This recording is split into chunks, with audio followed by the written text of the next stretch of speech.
హల్లెలూయా, హల్లెలూయా.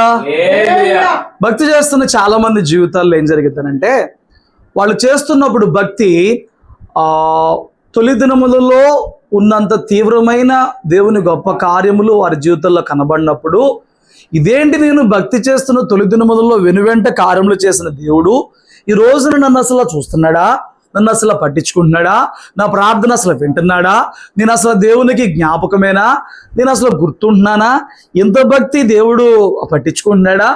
కొన్ని ప్రశ్నలు వస్తాయి మీకేమో, కానీ పరిస్థితులు కఠినతరమైనప్పుడు నాకు ఇలాంటి ప్రశ్నలు రావడం, దాన్ని ఫేస్ చేయడం, ప్రశ్నించుకోవడం, దానికి ఆన్సర్లు కూడా పొందుకోవడం, చాలా దాటడం జరిగింది. అయితే ఈ రాత్రి ఆ విషయాల్లో కొంత మనము జ్ఞానం కలిగి ఉండకపోతే మరింత సాతానుడు మన యొక్క విశ్వాసాన్ని కృంగదీసి భయభక్తుల నుంచి దూరం చేసి పరిశుద్ధత లేకుండా చేసి వాడి రాజ్యానికి వాడు పట్టుకెళ్ళిపోతాడు. వాడి రాజ్యం ఏమన్నా బహు ఆనందించే రాజ్యం అంటే, ఇక్కడ ఉన్నంత వరకు ఏదో పాపంలో కొద్దిపాటి ఆనందం దొరికింది, కానీ విడిచిపెట్టినాక వాడితో పాటు ఆ నరకాగ్నిలో మనం కూడా బాధపడుతూనే ఉండాలి. ఇక్కడ ఏం చదువుకున్నాం మనము? కొర్నేలి దగ్గరికి దేవదూత వచ్చి, కొర్నేలి నీ ధర్మకార్యములు, నీ ప్రార్థనలు దేవుని సన్నిధికి జ్ఞాపకార్థంగా చేరినాయి. ఇక్కడ ఈ రెండే కాదు, నేను దగ్గర రాత్రి ఒక 5, 6, 7 వచనాల సమయాన్ని బట్టి నేను మీకు చెప్తాను. ఈ విషయాలన్నీ దేవుడి జ్ఞాపకమే, దేవుడు చూస్తున్నాడు, దేవుడు పట్టించుకుంటున్నాడు, దేవుని సన్నిధిలో ఉంటాయి, తప్పకుండా ఉంటాయి.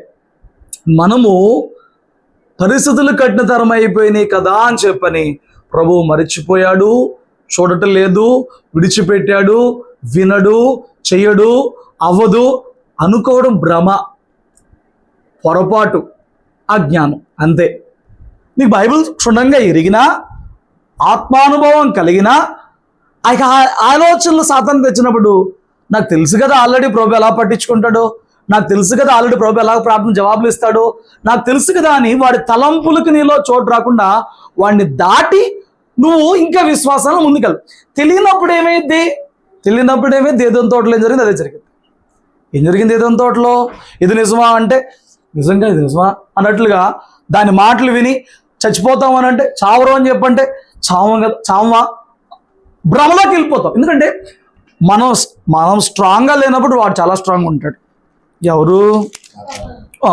మనం స్ట్రాంగ్గా ఉండాలంటే మన దేవుని చిత్తము, మన దేవుని వ్యక్తిత్వము, మన దేవుని మనతో నడిచే విధానము, క్రియలు మనం ఎరుగుండాలి. హల్లెలూయా. ఎరిగి లేకపోవడమే ప్రాబ్లం. నేను చెప్తున్నాను, రాత్రి కొన్ని విషయాలు ఎదురు పెడతాను. ఈ విషయాలన్నీ దేవుడు చూస్తున్నాడు, వింటున్నాడు, చూస్తున్నాడు, పట్టించుకుంటున్నాడు, జ్ఞాపకం కూడా పెట్టుకుంటున్నాడు. కానీ సమయం వచ్చినప్పుడు వీటన్నిటికీ నీ జీవితంలో జవాబుని చూపిస్తాడు.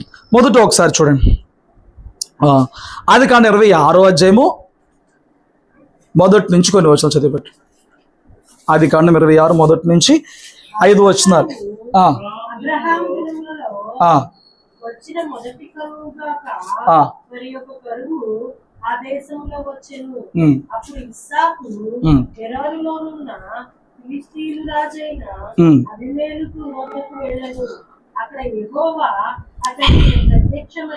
ఐగుప్తులోనికి వెళ్ళక నేను మీతో చెప్పు దేశమందు నివసించుము. ఓకే, ఈ దేశమందు పరవాసివై ఉండుము. నేను నీకు తోడే ఉండి నిన్ను ఆశీర్వదించదును.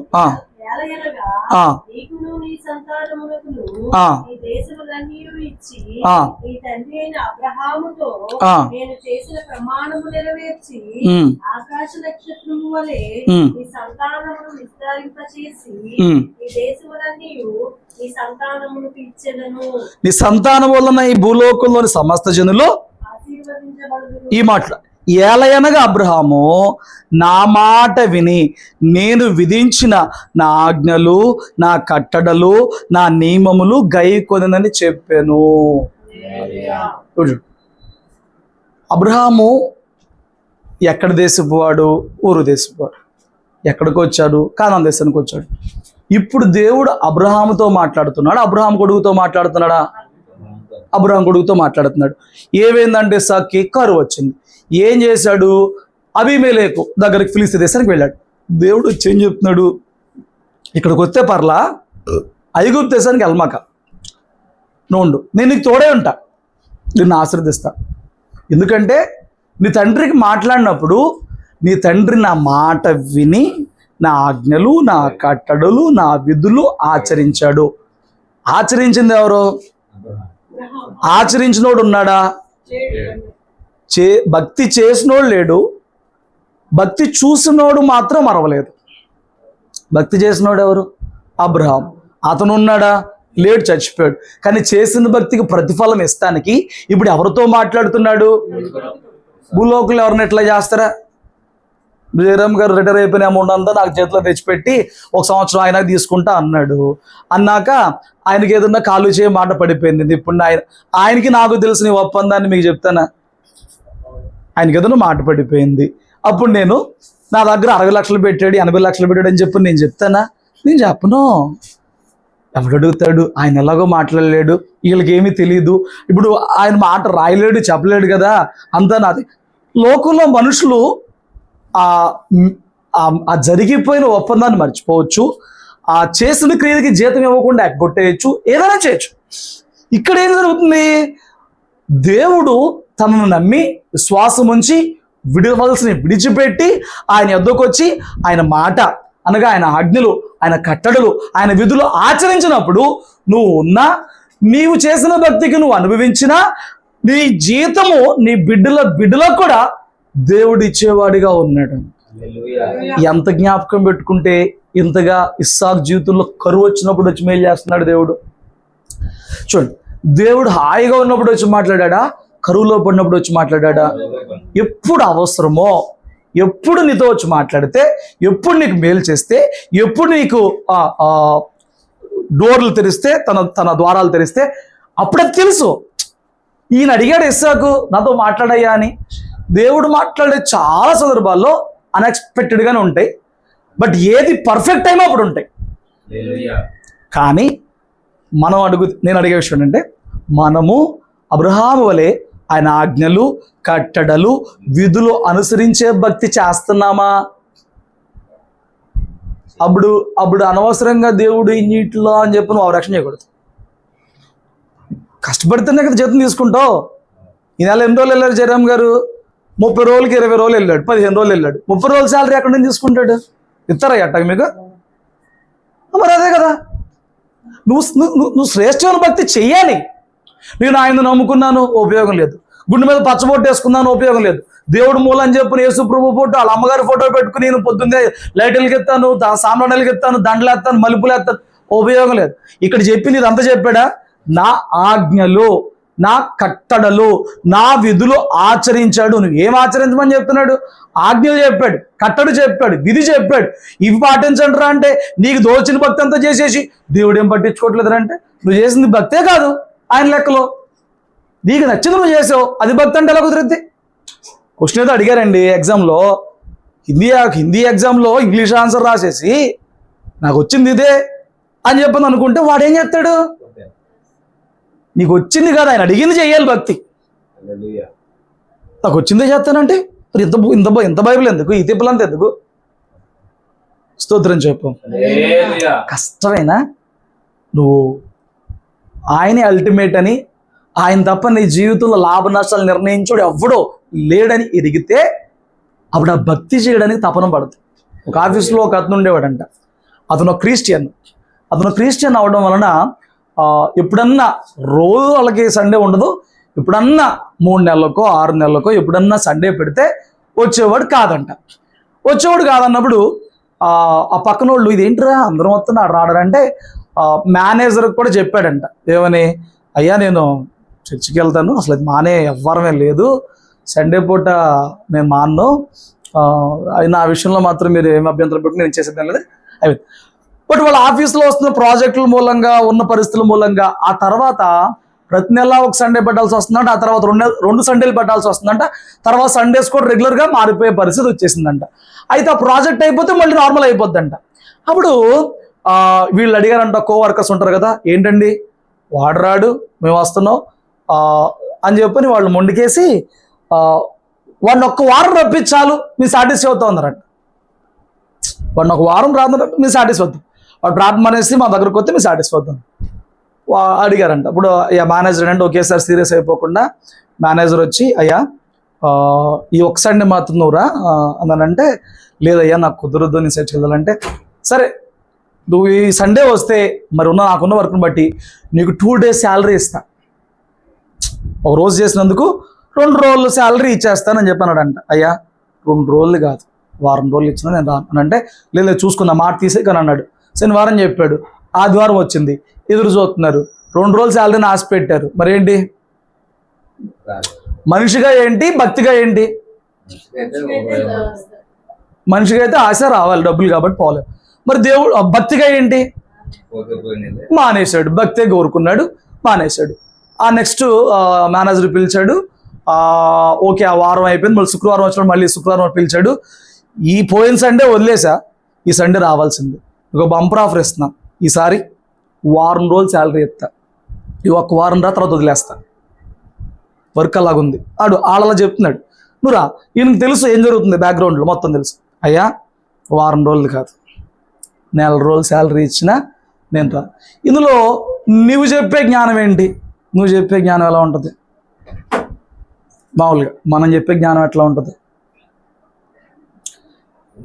వెన్లో వాళ్ళ బావగారు, ఆయన పేరేంటి, హరీష్, రక్షణ పొందుకున్నట్టు వాడు 3 మాటలు చెప్పా. ఆదివారం మానుకో, బల్లకు సిద్ధపడి ఉండు, వదిలిపెట్టింది దానికి మళ్ళీ తిరక్కో, 3 మాటలు చెప్పా. ఒక 2 నెలల్లో తిన్నగా వచ్చాడు, ఒక సండే మానేశాడు. నేను అడిగి, ఏంట్రా బాబు సండే మానేసావు అని చెప్పి. ఉత్తప్పుడు అయ్యే ఆదివారం తినేసరి ఇట్లకి 2000, 2500, 3000 దాకా వచ్చేస్తే నాకు పెరిగిపోయినాయి, అప్పులు పెరిగిపోతున్నాయి, మరి ఏం చేయను అంటే, ఫైన్, నువ్వు ఆ ఒక్క వారం 3000 కకృతి పడి ఒక వారం మానినప్పుడు ఏ వారమైనా మానబుద్ధి అయింది. ఆ ఒక్క చిన్న లీనియన్స్ ఏమైందిలే ఈ ఒక్క విషయాన్ని కానీ ఇప్పుడు మీరు చెప్పండి ఏమైంది? దేవుడు ఒక ఆజ్ఞ ఇచ్చినప్పుడు ఆ ఆజ్ఞ ఎంత గొప్పది, ఎంత విలువైంది. ఆదివారం దేవుడిది, విశ్రాంతి దినం దేవుడిది. కొత్త నిబంధనకు వచ్చినప్పుడు ఆదివారం దేవుడికి చేస్తాం. ఇప్పుడు ఆ వారంలో ఒక రోజు దేవుడికి పాటించాల్సి వచ్చినప్పుడు రారా బాబు అంటే, నాకు 3000 వస్తే దగ్గర నేను ఫ్రిడ్జ్కి కడుతున్నాను, ఏసీకి కడుతున్నాను, దానికి కడుతున్నాను, దీనికి కడుతున్నాను. నేను మధ్యలో రోజులు అంటే మానేశాడంట. నువ్వు నీకు ఆదివారం దేవుడిది గొప్ప అని తెలిసినప్పుడు మధ్యలో బుధవారం, శుక్రవారం ఎందుకు మానేసావు? మానేయకుండా ఉండాల్సింది కదా. గుండెల్లో భయం తెచ్చుకుని, అమ్మో ఇప్పుడు మానేస్తే ఎట్లా, ఆదివారం దేవుడు మందిరానికి వెళ్ళాలి కదా, మరి ఎట్లాగా అని చెప్పి భయం రావాలా? ఏమైందిలే అంటే ఇలా పాడైపోయిన జీవితం ఒకటి చూపిస్తాం. ఇప్పుడు ఏం చెప్పే స్టోరీలు ఏం జరిగిందంటే, ఆయన అంటే 7 రోజులు శాలరీ ఇచ్చినా నేను రాను అని చెప్పాడు. సరే ఈసారి 7 రోజులు ఇస్తానన్నా రాలేదు, అయిపోయింది. సోమవారం వచ్చిన పట్టుకున్నాడు అంటే, ఇదిగో నీసారి చెప్తున్నాను, నువ్వు రావాల్సిందే, నువ్వు నాకు ఇష్టమైన వర్కర్ కాబట్టి చెప్తున్నాను, 4 రోజులు శాలరీ బోనస్గా ఇస్తా, వచ్చావా సరేస్తుంది, లేకపోతే రిజైన్ చేసి పెట్టేసి వెళ్ళిపోన్నాడు. యథాప్రకారం ఆదివారం వచ్చింది, యథాప్రకారం మానేశాడు. దేన్ని? చర్చిన మానేశాడు. ఆ సోమవారం నాడు రిజిగ్నేషన్ చేసి వెళ్ళిపోమన్నారు, వెళ్ళిపోయాడు. రిజిగ్నేషన్ చేస్తాడు, వెళ్ళిపోయాడు, ఆపేశాడు, అయిపోయింది వర్క్. వచ్చే శాలరీని బేస్ చేసుకుని కారు కొన్నాడు, ఇల్లు కొన్నాడు, పిల్లల్ని ఇంగ్లీష్ మీడియంలో పడేశాడు, మంచి మంచి చోట్ల పడేశాడు, బాగా వెళ్ళిపోతుంది వ్యవహారం. ఇప్పుడు ఏంటి? పోయింది, ఇల్లు పోయింది, కారు పోయింది, పిల్లల్ని ఆ స్కూల్ నుంచి తీసుకెళ్ళి ఏదో ఒక లోకల్ స్కూల్లో వేసాడు, నడుచుకుంటా బయటకు వెళ్తున్నాడు, జాబ్ లేదు, ఇంట్లో కూర్చున్నాడు. ఎందుకు ఇంత తిప్పలు అవసరమా? ఒక రోజు వెళ్తే వాళ్ళు ఈగో సాటిస్ఫై వదిలేస్తారు కదా. ఒక రోజు మందిరానికి వెళ్ళిపోతే పాస్టర్ అని కొడతాడా? నేను అసలు కొట్టను. తిడతాడా? నేను అసలు తిట్టను. నీ గర్వం నీదే, నీ లెక్క నీదే, నేనేం చేయను? చెప్పకపోతే ఇది దేవుని ఆజ్ఞ అని నా తప్పు, చెప్పినా వినకపోతే ఎవడేం చేయను? అయిపోయింది. అప్పుడు భార్య అన్నా కొంచెం టెంప్ట్ చేసిద్ది కండి, ఎందుకు ఈ ముండి పట్టు, అప్పుడప్పుడు మేనేజర్ కాలింగ్ అంటరా, ఇప్పుడు కన్నా సండే వచ్చే లెక్కతరా అన్నాడంట. ఏమనిపించింది ప్రాణం? పిల్లలు స్కూల్ పాడైపోయి ఇలా ఉన్న కారు చూసేవాళ్ళు ఎంట్రా అన్నప్పుడు, ఏం దేవుడా నువ్వు మాత్రం ఏం చేస్తున్నావు దేవుడా వచ్చింది కదా. ఇప్పుడు ఈ జాబ్ పోయిన తెల్లారు ఇంకో జాబ్ వచ్చింది, నా దేవుడు గొప్పడు అని చెప్పడం తేలికే, నేను ఆదివారం రాను చెప్పడం తేలికే. బట్ ఇప్పుడు ఒకటి పోతున్నాయి లేదు. అప్పుడు కూడా ఏంటి, వెళ్తున్నాడంట, ఇంటర్వ్యూలకి పెడుతున్నాడు, రెజ్యూమ్లు వస్తున్నాడు, వెళ్తున్నాడు. ఈ వీక్ కనబడి మేనేజర్ రా మళ్ళీ ఇస్తా అని చెప్పాను. హృదయంలో అలజడి, ఏంటి రోవా అలజడి.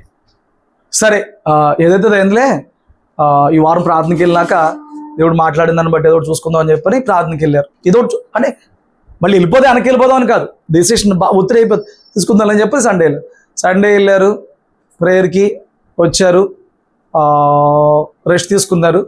సోమవారం పొద్దున్నే పోస్ట్ మ్యాన్ వచ్చి లెటర్ ఇచ్చాడు. పోస్ట్ మ్యాన్ ఇచ్చిన లెటర్ ఓపెన్ చేస్తే ఏంటారంటే, ఈయన వెళ్ళి ఇంటర్వ్యూలు ఇచ్చిన చోట జాబ్ ఆఫర్ వచ్చింది. జాబ్ ఆఫర్ ఏంట్రా అంటే శాలరీ ఎంత ఉందనంటే, పోయినసారి 10,000 ఉంటే ఇప్పుడు 40,000, 4 times ఇంక్రీజ్ అయింది. పోయినసారి ఎంత అంట, ఇప్పుడు ఎంత అయింది? ఎవరు చూస్తే అయింది? ఏం చూశాడు దేవుడు? ఎప్పుడు కారు పట్టుకెళ్తున్నప్పుడు వాళ్ళు వచ్చి గొడవ చేస్తున్నప్పుడు చూశాడా? ఇల్లు జప్తు చేస్తున్నప్పుడు చూశాడా? పిల్లలు స్కూల్ మానేస్తున్నప్పుడు చూశాడా? చూడగానే రియాక్ట్ అయ్యాడా? పరీక్ష పూర్తయ్యే వరకు వదిలేశాడా?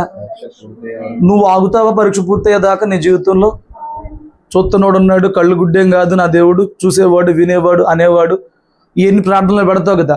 మరి అప్పటికీ నమ్మకంగా చూసే దేవుడు చేస్తాడని చెప్పి ఉండగలవా? ఎక్కడో రేరు కొన్ని సాక్షులు ఉంటాయి. నేను అంటున్నాను, చేసిన భక్తి మరిచిపోయే దేవుడైతే కాదు, ఆయన జ్ఞాపకమే. హల్లెలూయా, ఆయన జ్ఞాపకమే.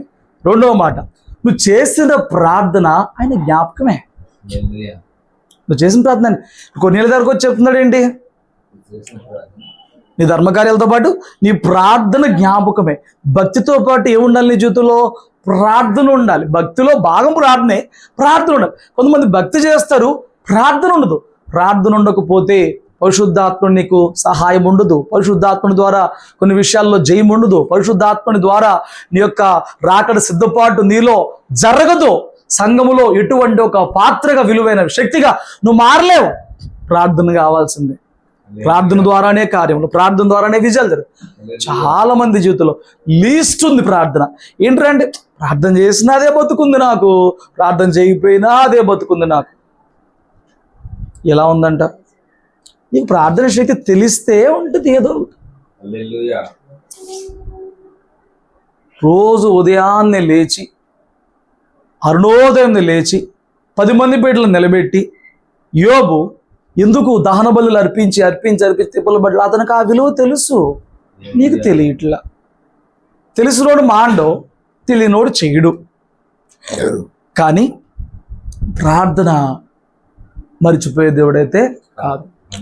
నువ్వు చేసిన ప్రార్థన ఆయన చిత్తంలో ఉన్నప్పుడు దురాశలతో కాక, స్వార్థముతో, ఎదుటి వ్యక్తి నాశనంతో, నష్టంతో కూడింది కాక, హృదయపూర్వకమైన యథార్థమైన అవస్థతో నువ్వు ప్రార్థన చేసినవి ఏమన్నా ఉంటే ఎన్నాళ్ళైనా ఏడు బాధలేదు, ఎన్ని సంవత్సరాలైనా ఏడు బాధలేదు. మరిచిపోయే దేవుడు కాదు. అబ్రహాము హగరుతో పోయి ఇష్మాయిల్ అనేవాడిని అన్నాడు. దేవుడు వచ్చి అన్నాడు, నేను నీకు కుమారుని ఇవ్వబోతున్నా అన్నాడు. అబ్రహాం ఆల్రెడీ ఒకడు ఉన్నాడు కదా నాయన, ఈయన్ని దీవించి చాలు, ఇంకోడు ఎక్కడ అన్నాడు. అప్పుడు ప్రభు అంటాడు, వాణ్ణి నువ్వు అడిగావు కాబట్టి వాణ్ణి కూడా దీవిస్తా, కానీ ఆశీర్వాదం మాత్రం నేను ఇవ్వబోయే ఇస్సాకు సంతానం మూలంగా ఇస్తాను. ఫైన్. ఇస్సాకు సంతానంలో నుంచి వచ్చిన యేసే మూలంగా సర్వలోకం ఆస్వాదించబడింది. మరి ప్రార్థన ఏం చేశాడు? వీణ్ణి ఆశీర్వదించి అన్నాడు. వాళ్ళే ఆస్వాదించబడింది. ప్రపంచంలో అత్యధికమైన వాల్యూ ఉన్న కరెన్సీ ఏదో తెలుసా? దినార్.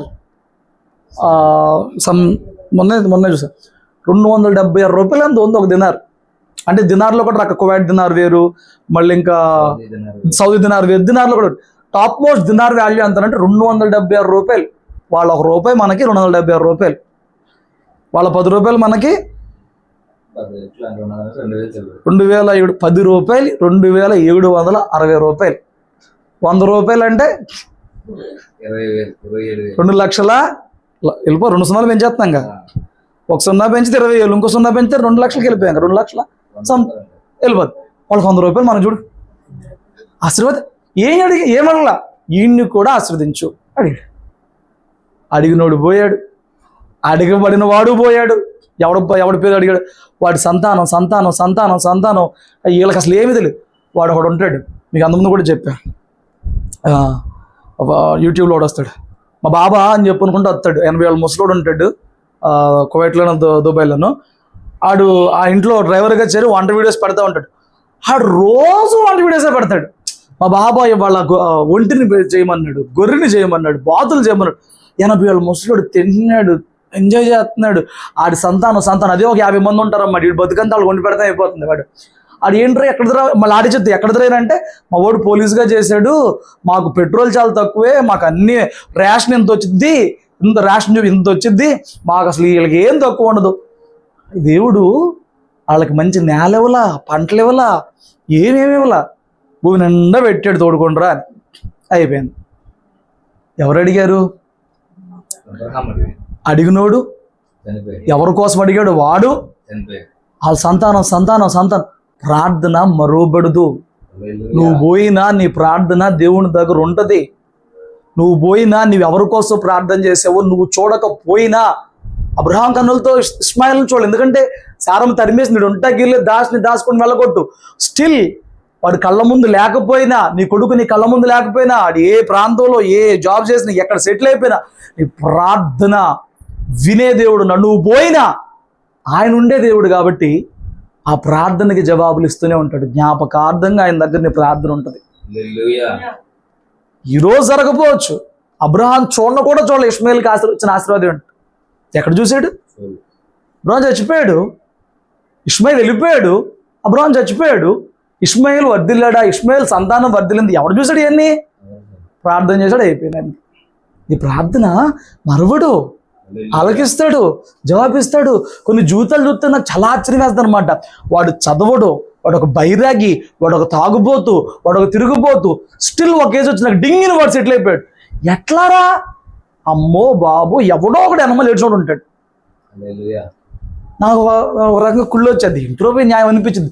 అడగడానికి ఏం లేదు, ఎవడో ఎనమలు ఏడిచాడు, ఏడుపు ఇడికి వచ్చింది. ఏంటి ఏడుపు అంటే? ఏడుపు నష్టంగా కాదు, దీవెనగా. మన భాషలో ఏడుపు అంటే నష్టం, అలా కాదు. వాడు బాగు కోసం ఎవరు ఏడ్చారు?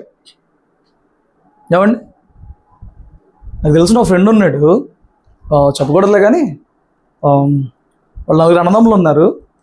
మా క్లాస్లో మెరిట్ కానీ మెరిట్ వాళ్ళతో తలకని పన్ని తొందరగా అలవాటు చేసుకుంటారు. అలవాట్లన్నీ 10th ఉన్నప్పుడు అన్ని అలవాటు వేసుకునేవాళ్ళు అనమాట. అన్నీ ఇక 10thలోనే అంటే 10th అయిపోయినాక ఇప్పటికి ఇక ఈ సంవత్సరం దాకా వాడు ఒక బైరాగి చెప్పాలండి మన భాషలో.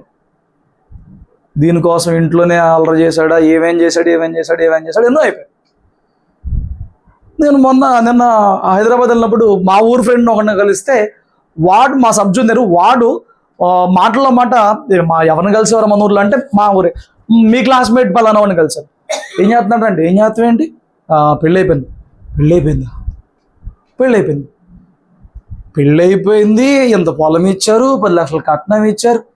ఆడికి ఎలాగరా అంటే టాపిక్ ఎలా వచ్చిందనంటే, మేము రిలేటివ్స్ అంటే ఎదురు బదురు ఇల్లు మాయి. వాడు ముస్లిము, నేను క్రిస్టియను. బట్ అత్త నేను వాళ్ళ అమ్మని అత్త అంటే వాళ్ళ అమ్మని అత్త. మాటలో మాట, మీ అత్త వాళ్ళు బాధపడుతున్నారా నా మ్యారేజ్ గురించి, అంతా బాగానే ఉంది మాకు కదా అని అంటే, నిన్నెవడు చేసుకుంటాడు బాబీ? ఎరా, నేను ఆడపిల్లని నేను చేసుకోను, ఎవరికైనా జాబ్ కావాలి, రూపాయి కావాలి, ఏం కావాలి అని మీ ఫ్రెండ్ ఉన్నాడు చూడు అని అన్నాడు. ఏంట్రా అంటే, 2 నెలల్లో రిటైర్ అవుతాడు అన్నాక వాళ్ళ నాన్న చచ్చిపోయాడు ఆర్టీసీలో జాబ్. 2 నెలల్లో రిటైర్ అవుతాడని చచ్చిపోయాడంట. జాబ్ ఇప్పుడు ఎవరికి వచ్చింది? మిగతా వాళ్ళు పక్కన పెట్టేశారు, ఇప్పుడు ఇడికి వచ్చింది.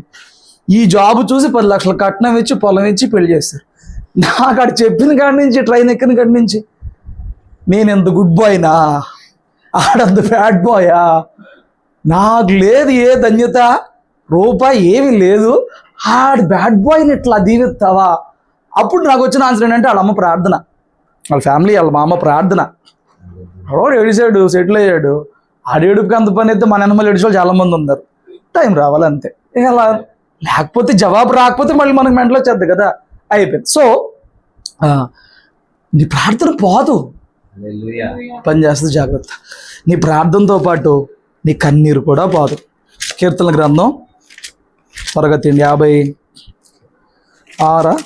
6వ అధ్యాయము 8వ వచనం చదవండి.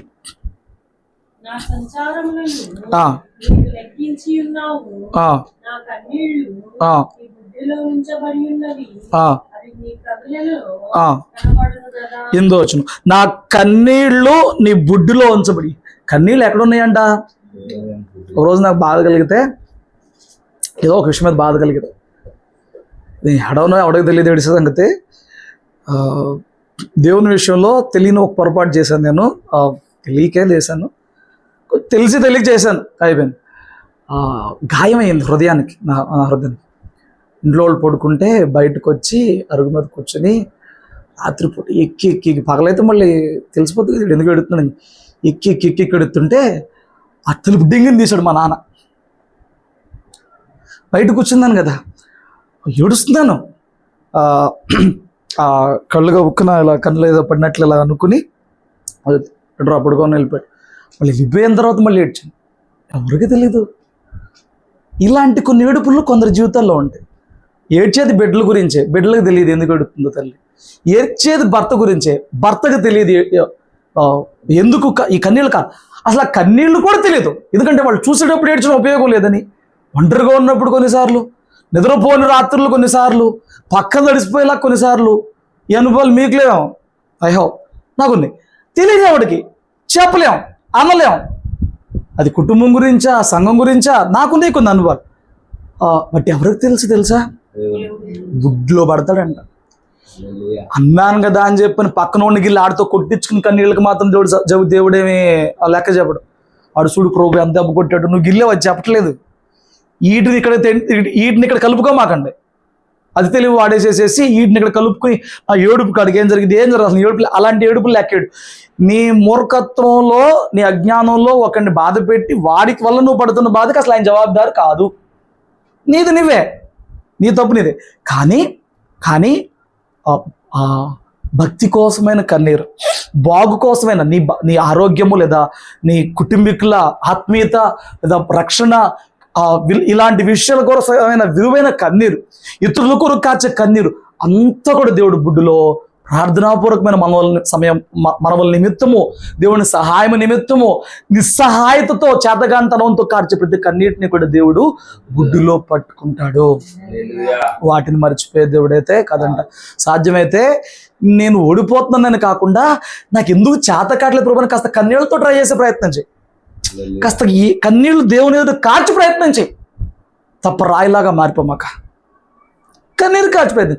కన్నీరు ఇంకా పవర్ఫుల్గా దేవుని దగ్గర పనిచేస్తుంది. నీ ప్రార్థన కన్నా నీ కన్నీటి ప్రార్థన, ఉపవాస ప్రార్థన మరింత ప్రభావవంతంగా పనిచేస్తుంది. కొంతమందికి కృతజ్ఞతతో కూడా కన్నీళ్ళు కారుస్తారు. దేవుని కార్యాలు, ఇంట్లో బాధలు జ్ఞాపకం చేసుకుని సాక్ష్యం చెప్తా కన్నీళ్ళు కార్చే కన్నీళ్ళ గురించి మాట్లాడలేదు. దేవుని కార్యములు తలంచుకుని కన్నీళ్ళు కార్చేవాళ్ళు. నాకు ఈయన పేరేంటి, మన్నా మినిస్ట్రీస్ జ్యోతిరాజు గారు పాడిన పాట, ఆ పాట ఫస్ట్ లైన్ ఎలా ఉంటుంది, కృపతలంచగా మేళ్ళు యోచించగా నాగళమాగా దుస్తుతించగా నిన్ను కీర్తించగా అంటే అంటాడు, నిన్ను జ్ఞాపకం చేసుకుంటే, నీ కార్యములు జ్ఞాపకం చేసుకుంటే నిన్ను స్తుతించకుండా నా నోరు ఆగదయ్యా. అలాగే కొందరికి ఆ మేళ్ళు జ్ఞాపకం చేసుకున్నప్పుడు కన్నీళ్ళు కూడా కృతజ్ఞతగా కన్నీళ్ళు వస్తాయి. సాధించినప్పుడు కన్నీళ్ళు వస్తాయి, సాధించక ముందు కన్నీళ్ళు వస్తాయి. కృతజ్ఞతగా కూడా ప్రతి కన్నీటి బొట్టు కూడా ఆయన బుడ్డులో పట్టుకునే దేవుడు అన్నమాట. హల్లెలూయా. ఎన్ని విషయాలు చెప్పాను, ఎన్ని జ్ఞాపకాలు ఉంటాయి అని చెప్పాను ఇప్పుడు దాకా? 3 4? 1, నీ భక్తి దేవునికి జ్ఞాపకమే. 2, నీ ప్రార్థన దేవునికి జ్ఞాపకమే. 3, నీ కన్నీరు దేవునికి జ్ఞాపకమే. 4 చెప్తాను, 2 ఒకసారి చెప్తా కదా, పాయింట్లు చెప్తాను. మీరు మధ్యలో అడిగినప్పుడు చెప్పాలనే కదా. మీరు అట్లా కొత్తగా నమ్మకంగా చూస్తే 35వ అధ్యాయం మొదటి 2 వచనాలు, మొదటి వచనం చదవండి. 35 మొదటి వచనం. యెహోవా అమ్మా ఆది కాండము దేవుడు యాకోబుతో నాది మిస్టేక్. నీవు లేచి బేతేలునకు వెళ్ళి అక్కడ నివసించి నీ సహోదరుడైన ఏశావు ఎదుటి నుండి నీవు పారిపోయినప్పుడు నీకు కనబడిన దేవునికి అక్కడ బలిపీఠము కట్టమని చెప్పగా ఏం చెప్పాడు ఇప్పుడు చూడండి. ఈ వచనం ఏం చదివించా బాబా అని మాకు 34వ అధ్యాయంలో యాకోబు కుమార్తె దీనా జీవితం పాడైపోయింది. పాడైంది. ఆవిడ పాడు చేశాడు రాజు కొడుకు. పెళ్లి చేసే లోపు వీళ్ళు అందరూ చంపేశారు. ప్రశ్నార్థకంగా ఏమైందో తెలియకుండా మిగిలిపోయిన చరిత్ర దీనాది. అంత బాధపడి భయపడి దేశం దాటి వెళ్తుంటే దేవుడు ఏమన్నాడు తెలుసా? నువ్వు వెళ్ళి అక్కడ బలిపీఠం కట్టి అక్కడ అర్పణలు చేయమని. ఇక్కడ ఇంత బాధపడిపోయి ఎంత ఇది అయితే ఎందుకు అక్కడికి వెళ్ళి బలిపీఠం కట్టమంటున్నాడు దేవుడు అని అంటే, ఈయన ఆ రోజున మాట ఇచ్చాడు. ఎవరు? యాకోబు, నువ్వు నన్ను ప్రాణాలతో కాపాడి తింటాక ఆహారం ఇచ్చి వస్త్రాలు ఇస్తే నేను సంపాదించిన దానిలో నీకు 10వ వంతు ఇస్తానని చెప్పి దేవునికి మాట ఇచ్చాడు. నువ్వు చేసిన మొక్కుబళ్ళు దేవునికి జ్ఞాపకంగా ఉంటే జాగ్రత్త. నువ్వు మర్చిపోవచ్చు. ఈయనేమన్నా గుర్తుంచుకున్నాడా? ఎక్కడో వాళ్ళ అన్నయ్యకి మాత్రం విలువైన కానుక ఇచ్చాడు. వాళ్ళ అన్నయ్యకి ఏసావు ఎదురొస్తే ప్రాణాలు కాపాడుకుంటాకి దగ్గర నేను లెక్కెత్తి ఈ కాలంలో 5 కోట్ల దాకా అయిందనమాట ఆయన ఇచ్చిన కానుక వాల్యూ. ఈ రోజున మనకేం పని ఉంది? అయ్యాక పని లెక్కెత్తి 5 కోట్లు అయింది ఆయన వాళ్ళ అన్నయ్యకి ఇచ్చిన. ఒక మనిషికే నువ్వు అంత ఇస్తే మరి దేవుడికి ఎంత ఇవ్వాలి? ఏమీ ఇవ్వాల. ఆ సుక్కోత్లో చిన్న బలిపీఠం కట్టి చిన్నగా అర్పణ చేసి వదిలేశాడు. నువ్వు మొక్కుబడి ఎంత? 10వ వంతు ఇస్తాను అన్నావు. బట్ ఇక్కడ ఏం చేసావు? ఖాళీ కూర్చున్నావు. ఏం జరిగింది? ఇప్పుడు వచ్చి దేవుడు ఏం చెప్తున్నాడు? ఇప్పుడు మనం ఏం కోరుకుంటాం? నువ్వు బాధపడి మాకులే, నీ కూతుర్ని దారి చేస్తాను, నీ కూతుర్ని బాగు చేస్తాను, ఏదో చేస్తాను, ఇది కదా కోరుకుంటాం. బట్ ఇక్కడ ఆయన వచ్చి ఏం చెప్తున్నాడు? నువ్వు అర్జెంట్ లేసి బేతేలికి వెళ్ళి నువ్వు బలిపీఠం కట్టి అర్పణ చేసి. ఎందుకు చెప్తున్నాడు? చేసి మర్చిపోయాడు. అందుకే ప్రసంగి గ్రంథంలో అంటాడు 5వ అధ్యాయం, ప్రసంగి గ్రంథము 5వ అధ్యాయం 4వ వచనం.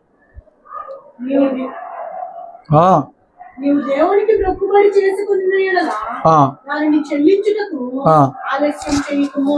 బుద్ధిహీనుడు ఆయనకి ఇష్టం లేదు. ఆలస్యం చేసినోడు ఏమంటున్నాడు? బుద్ధిహీనులందా ఆయనకి ఇష్టం లేదు. నువ్వు మొక్కిన దానిని చెల్లించుము. నువ్వు మొక్కుకొని చెల్లింపకుంటే మొక్కు కొనకపోవడమే మేలంట. చెప్పాడా? ఫైన్. సో ఇప్పుడు 4వ మాట ఏంటంటే, ఎందుకంటే ఇది చాలా అవసరం. ఉద్రేకంలో అనేసేసుకుని మరిచిపోయి విడిచిపెట్టి శాబ్దాలను పోస్ట్ పోన్ చేస్తే బుద్ధిహీనత అంటారు. దేవుడు అంటున్నాడు, యాకోబు వెళ్ళి నువ్వు ఎక్కడ మొక్కుకున్నావో బలిపీఠము కట్టి అర్పణలు అర్పిస్తా, అక్కడ బలిపీఠం కట్టి అర్పణలు అర్పించు, తర్వాత చూసుకుందాం మిగతా వారం అంటున్నాడు. మొక్కుకుంటే వివేచనతో మొక్కుకో. ఇది నా బరువేనా, నా తాహతేనా, నేను చేసేదేనా, నేను వెంటనే తీరుస్తానా, మొక్కుకో. లేదంటే సైలెంట్గా ఉండు. కొన్నిసార్లు దైవ చిత్తంలో కూడా కొన్ని మొక్కేసుకుంటాం. మీకు చెప్పాను, నేను యవనస్తుల గుడికి వెళ్ళినప్పుడు పాస్టర్ గారు ఇట్లా ఒప్పందం చేయించారు. ఒక పేపర్ తీసుకో, ఒక పేపర్ స్లిప్ కట్ చేసుకో, దాని మీద నీకేం కావాలో నువ్వేం దేవుడు చేస్తావు రాసిపెట్టు ఇవ్వు అన్నాడు. నేను అలాంటి ఏం చెప్పలేండి అన్నాడు. నేనేం చేశానంటే, నాకు బైక్ కావాలి, బైక్ డ్రైవింగ్ కావాలి, బైక్ కావాలి అసలు నేనేం చేస్తానంటే, శనివారం ప్రసాద్ గారు రాకపోతే ఆడు మంచి ప్లేయర్, నేను కొడతానని పెట్టి. విచిత్రం ఏంట్రా అంటే ఆడు ఏ రోజు మానలా, నేను కొట్టాలి కదా. ఆడు నేను నేర్చుకోవాలంటే నాకు ఇవ్వాలి కదా, మానలా. ఆ తర్వాత ఆశ్చర్యంగా క్యాసరపుల్లో ఆరాధనలు మొదలని డ్రమ్ అని చేతి దొరికింది, కొట్టేసేసాం. చెవులు రక్తాలు వచ్చినా ఏమైపోయినా మనకు అనవసరం, కొట్టేసేసాం. మొక్కుబడి తీరిపోయింది అనుకున్నాను, కానీ ఆ రోజున చేసిన ఆ మొక్కుబడి ఈ రోజు నాకు ఇలా ఉపయోగపడింది. దైవ చిత్తం, దైవ ప్రేరేపతో కూడా కనుగలుగుతాయి. మర్చిపోకూడదు, నెరవేర్చేసేయాలి. కానీ ఆయన జ్ఞాపకం పెట్టుకుంటాడు, జాగ్రత్త సుమా. హల్లెలూయా. 4. 5వ మాట ఏంటో చెప్పనా? ఇప్పుడు 4వ మాట నువ్వు ఇచ్చిన మాట ఆయన మర్చిపోడైతే, 5వ మాట ఆయన ఇచ్చిన మాట కూడా ఆయన మర్చిపోతాడా? 2వ అధ్యాయం నిర్గమాకాండం 2వ అధ్యాయం 23-24. 23:24.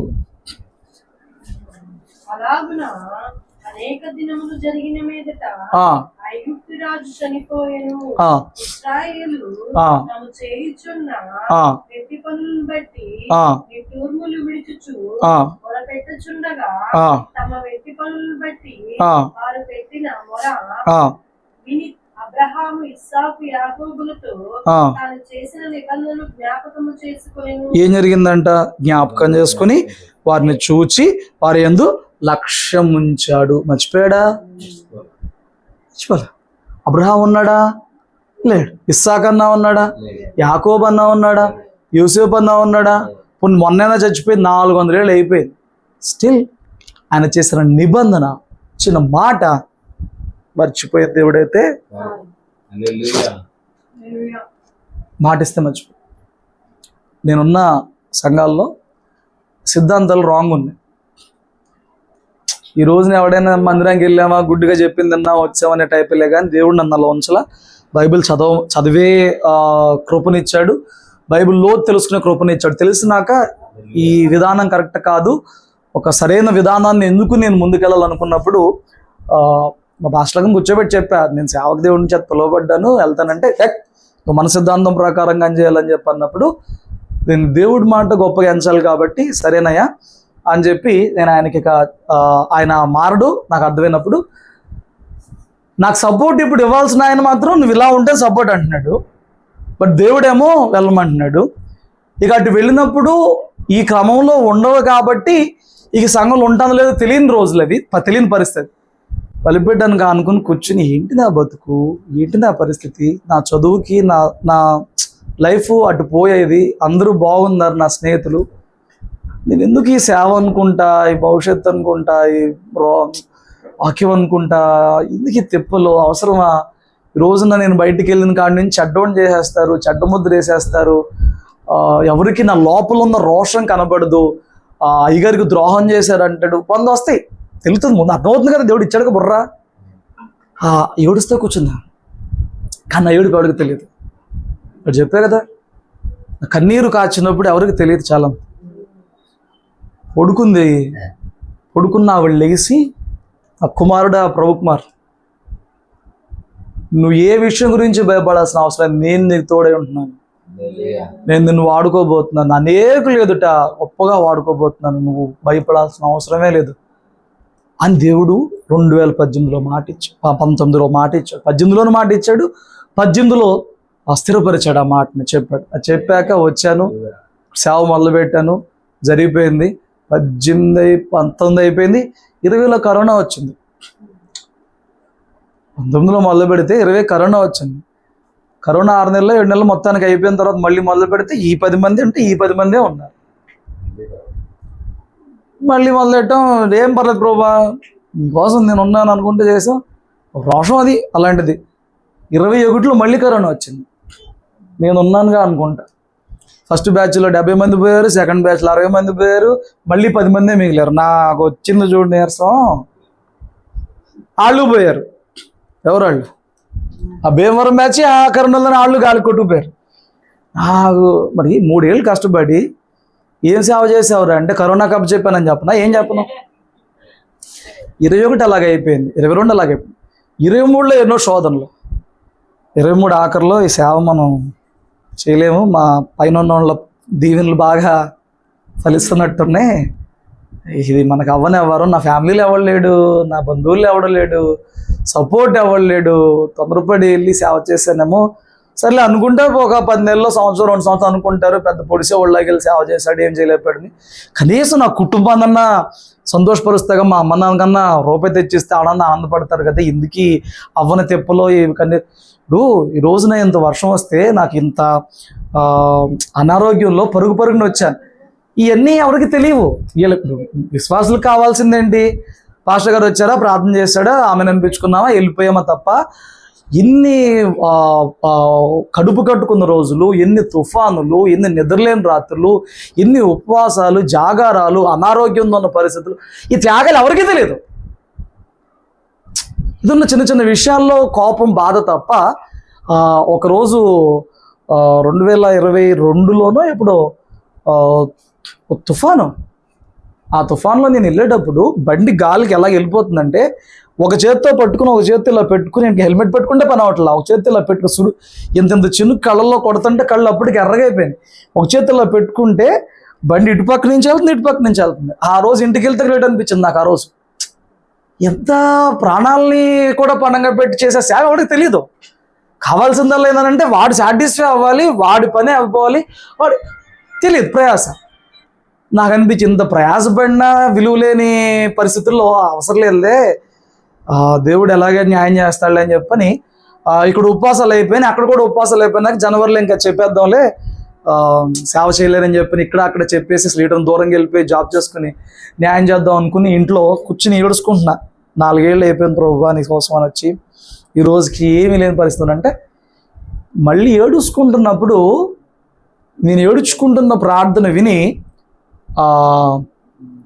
ప్రార్థన నాలోనే, కానీ బాధ చూసిన దేవుడు మళ్ళీ ఆ మనిషి 4 ఏళ్ళ క్రితం ఏ మనిషితో మాట్లాడి ఆ మనిషితో మాట్లాడి ఈ మాట చెప్పాడు. ఏంటి తెలుసా? నా కుమారుడా, నేను ఇంతకు మునిపే నీకు తోడై ఉందని నేను చెప్పాను. ఎప్పుడు?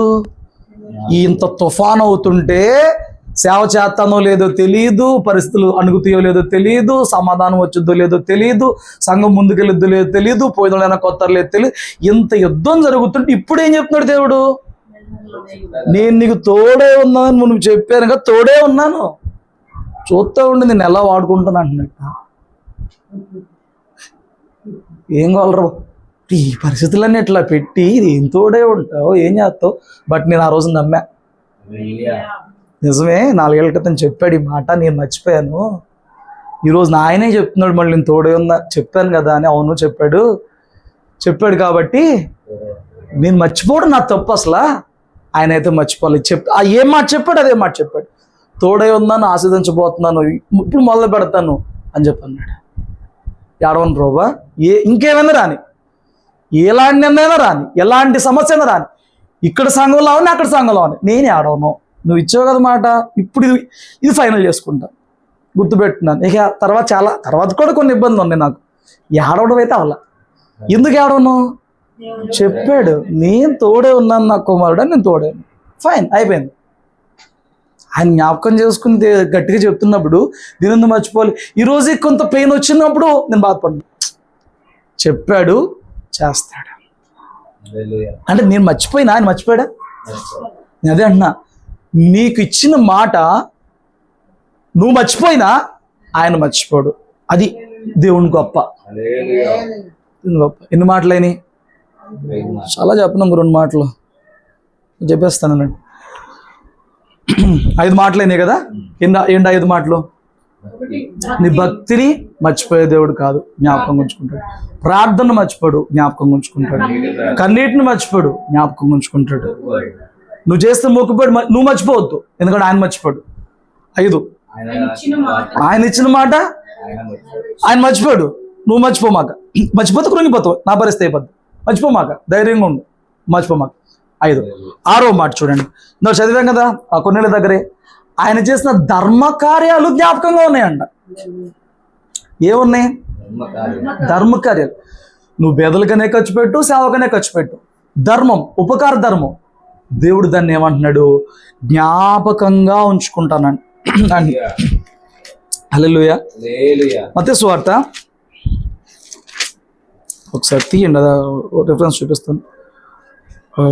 10వ అధ్యాయం 40వ వచనం కిందకి, 40 నుంచి. మిమ్మును చేర్చుకునేవాడు నన్ను చేర్చుకునేవాడు నన్ను పంపిన వాడిని చేర్చుకును. ప్రవక్తను చేర్చుకునేవాడు ప్రవక్త ఫలము పొందును. నీతిమంతుని చేర్చుకునేవాడు నీతిమంతుని ఫలము. మరియు శిష్యుడని ఎవడు ఈ చిన్నవారిలో ఒకనికి గిన్నెడు చన్నీళ్లు మాత్రం త్రాగనిచ్చునో ఫలము. ఏంటంట? శిష్యుడని ఏం శిష్యుడు? ఈడు దేవుని బిడ్డ, సంఘంలో ఒక విశ్వాసం అని చెప్పని దేవుని శిష్యుడని ఒకడికి ఒక గ్లాస్ నీళ్ళు ఇచ్చిన దేవుడు అక్కడ జ్ఞాపకం పెట్టుకుంటాడంట. హల్లెలూయా. సేవకుడిని పెంచితే సేవకుని ఫలము, ప్రవక్త అని ఎంచితే ప్రవక్త ఫలము నీకు ఉంటుందంట. నేను రెండు చెప్తున్నాను, సేవలోనే కాదు, నువ్వు బేదల విషయంలో జోక్యం చేసుకున్నా బేదలకు అప్పించేవాడు యెహోవా కప్పించేవాడు. రెండు చోట్ల అది ఉపకార ధర్మమే. దీనిని మర్చిపోయే దేవుడైతే కాదు. ఈ పరిస్థితి ఏంటో చూస్తున్నాడు, ఎలాంటి పరిస్థితుల్లో సహాయం చేస్తున్నావో చూస్తున్నాడు, ఎలాంటి పరిస్థితుల్లో గుప్పులు విప్పుతావో చూస్తున్నాడు, ఎదుటి వ్యక్తిని ఆదుకుంటావో చూస్తున్నాడు. దేవుడు చూడని దేవుడైతే కాదండి. హల్లెలూయా. ఉన్నారా?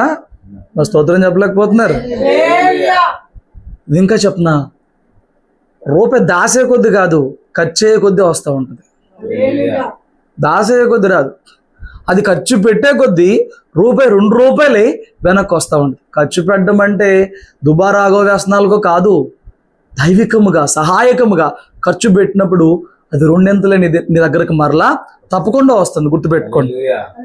6వ మాట, నువ్వు చేసిన ధర్మము మర్చిపోయే దేవుడైతే కాదు. 7వ మాట కూడా చెప్పు, నేను ముగిస్తాను. చాలా విలువైన మాట. ఇన్ని ఉండి ఇది ఉంటే ఉపయోగం లేదు. 32 ఆదికాండము 26, 27, 28. ఆయన తెల్లవారుచున్నది గనుక నన్ను కోనిమ్మనగా అతడు నీవు నన్ను ఆశీర్వదించితే గాని నిన్ను కోనియనెను. ఆయన నీ పేరేమని అడుగుగా అతడు యాకోబు అని చెప్పాను. ఏనంట? యాకోబు అని చెప్పాడు. ఇప్పుడు యాకోబు రాత్రంతా దేనికోసం ఏడ్చాడు? ఆశీర్వదించయ్యా అని ఏడ్చాడు. ఈయన ఏం చెప్తున్నాడు చూడండి. యాకోబు మర్చిపోయాడేమో కానీ గతంలో తను చేసిన బతుకంతా దేవుడు మర్చిపోయాడా? ఆఖరి మాట ఏంటంటే, నువ్వు చేసిన పాపాలు నువ్వు మర్చిపోయిన దేవుడు మర్చిపోడు. వాటిని ఒప్పుకుని విడిచిపెడితే నీ ముందు వాటికి ఫలితం వచ్చింది, లేకపోతే ఉపయోగం 0. యాకోబు వెళ్ళాడు, సంపాదించాడు, వెనక్కి వస్తున్నాడు. తెల్లారితే బతుకుతాడో లేడు తెలియదు. ఆ రాత్రి అలానే వస్తున్నాడు. రాత్రి దేవునితో పోరాడుతున్నాడు. నన్ను ఆశీర్వదించని కోరుకునేవాడు ముందు పాపం లేకుండా చూసుకోవాలి, లేకపోతే ఆశీర్వాదాలు రావు. ఎందుకంటే స్టోరీ జరిగిపోయి 20-30 ఏళ్ళు దాటిపోయినా ఎవరు మర్చిపోలేదు? యాకోబు. నీ పేరేంటో ఒప్పుకోరానంటే యాకోబు అంటే మోసగాడు.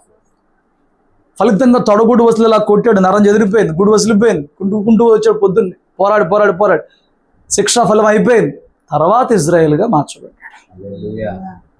అంటే ఇది నువ్వు మర్చిపోతావు కానీ ఆయన మర్చిపోడు. అందుకే 1 సమయాలు 15 అధ్యాయము మొదటి మాటలు చదవండి.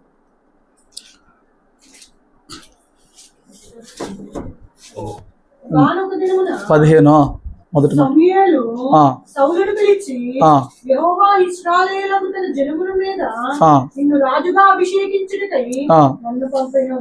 యెహోవా మాట వినుము. సైన్యములకు అధిపతియగు యెహోవా సెలవిచ్చినదేమనగా, అమాలేకీయులు ఇశ్రాయేలుకు చేసినది నాకు జ్ఞాపకమే. ఏంటంట? అమాలేకీయులు ఇశ్రాయేలుకు చేసిన నాకు జ్ఞాపకమే అన్నాడు. ఎక్కడ అమాలేకీయులు? నిర్గమాకాండ 16-17 అధ్యాయాలు ప్రయాణం చేస్తున్నప్పుడు వీళ్ళకి ఎదురొచ్చి యుద్ధం చేసిన స్టోరీ అమాలేకీయులు ఇశ్రాయేల్ గొడవ. నిర్గమాకాండ 17 స్టోరీ, మేబీ 16లో ఉంది స్టోరీ. ఎక్కడికి వచ్చి మాట్లాడుతున్నాడు? ఎన్ని వందల సంవత్సరాలు ఆడిపోయింది, స్టిల్ ఏమంటున్నాడు? వాళ్ళు చేసింది నా జ్ఞాపకం, ఇప్పుడు వాళ్ళు సర్వనాశనం చేస్తున్నాను. ఎప్పుడు గొడవ, ఎప్పుడు జనము, దెబ్బలు, బాధపడిన ఆ ఇజ్రాయెల్ సంతానమే, ఇజ్రాయెల్ ఆ తరం అయిపోయింది, బాధ పెట్టిన ఆ అమాలేక తరం అయిపోయింది. బట్ స్టిల్ ఆ విషయంలో దేవుడు కన్క్లూడ్ చేయలేదంట. నా జ్ఞాపకమే, నువ్వు వెళ్ళి వాళ్ళని నాశనం చేసి నేను ఉన్నాను. అయితే రాత్రి గొప్ప కృప ఏంటంటే ఆ పాపాలు తీసేయడానికి ఆయన ప్రత్యక్షం అయ్యాడు. ఆ పాపముల ద్వారా వచ్చే శిక్షను కొట్టివేయడానికి ఆయన భూలోకంలో శిక్ష పొందాడు. మనం గనక యథార్థంగా అడిగినప్పుడు అంట ఆయన వన్స్ క్షమిస్తే మళ్ళీ జ్ఞాపకం చేసుకోడంట. ఇది ఆయనలో ఉన్న భాగ్యం. నువ్వు ఒప్పుకునేదాకా ఆయన జ్ఞాపకమే పెట్టుకుంటాడు, నువ్వు ఒప్పేసుకున్నాక నాకు గుర్తే లేదంటాడు. అది మన దేవుల్లో ఉన్న భాగ్యం. నువ్వు ఒప్పుకోకుండా, పాపములు ఒప్పుకోకుండా ఈ ముందు 6 ఎన్నున్నా ఉపయోగం అయితే ఉండదు. నువ్వు ఇది ఒప్పుకుంటేనంట నువ్వు మళ్ళీ గుర్తు చేసినా ఎప్పుడు చేసావు అనే దేవుడు మన దేవుడు. అయ్యా అప్పుడు ఆ పాపం ఎప్పుడు చేసావు, ఎందుకంటే క్షమించినది ఇంకా జ్ఞాపకం చేసుకొని అంటున్నాడు. ఏవైతే క్షమించేశాడో దేవుడు వాటినంట జ్ఞాపకం చేసుకోడు. కాబట్టి మనము మన పాపములను తగిన రీతిలో ఒప్పుకొనదగవలసిన వారమై ఉన్నాను. లేదంటే ఆయన జ్ఞాపకమే ఒక రోజున సరైన సమయంలో ఇలా అడ్డుపడిపోతాయి. ఏంటివి? మన పాపాలు మనకు అలా అడ్డుపడిపోతాయి. కాబట్టి దేవుడు ఇచ్చిన ప్రతి దినమున నీ అవిధేయతలు సరిచేసుకుంటాక మరొక అవకాశం అని చెప్పని ఒప్పుకుని విడిచిపెడితే కనికరాన్ని సంపాదించుకుంటాం. హల్లెలూయా. కొర్నెల్లినే కాదు, దేవుడు నిన్ను చూస్తున్నాడు, నీ ప్రార్థనలు చూస్తున్నాడు, చెప్పిన 7 విషయాలు చూస్తున్నాడు. ఆయన మర్చిపోయే దేవుడైతే కాదు. కాబట్టి శ్రేష్టమైన భక్తి చేసి దేవుని ఎదుట శ్రేష్టమైన దీవెనలు సంపాదించుకుందాం. మన భక్తి అంతా ఆయనకి జ్ఞాపకమే. ఏ పాపమున్నా విడిచిపెడదాం, కృపను సంపాదించుకుందాం. అట్టి కృప దాదుడు